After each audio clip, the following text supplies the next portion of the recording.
Hi kids, I just wanted to give you a quick instructional video on how to do this assignment. So you will be doing slides basically 2 through 6 on this assignment. And on slide 2, you actually are just taking these y-axis, x-axis, and origin and labeling by putting them in the green box to label them. So I would look at your notes. They will show you how to do that. On the next slide, you are just labeling the quadrants. Those are also in your notes.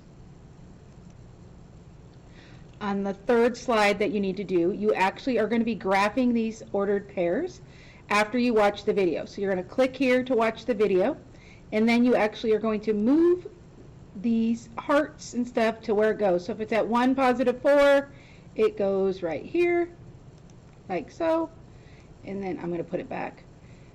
So if you watch the video, you've already got one answer. So you're going to graph all of these by grabbing these and putting them where the coordinate pairs tell you to put them, or the ordered pairs.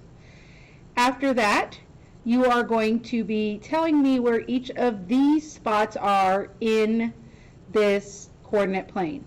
So A is at 9, +5. So I'm going to look for 9, 5. Oh, it's right there. I'm going to grab that and I'm going to put it right there. Now I have to tell you which quadrant it is. Well, A is in quadrant 1, so I'm going to find quadrant 1 and I'm going to put it there.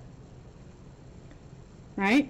Now remember, sometimes when, ordered pairs are not in the quadrant but on an axis. So make sure you look to see where they're at.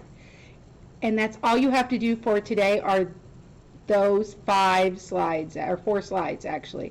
So good luck, have fun, and you will turn that in at the end of class. So you're just doing 2, 3, 4, and 5 today. You can do it, guys. I know sometimes it's hard, but if you need help, watch the video.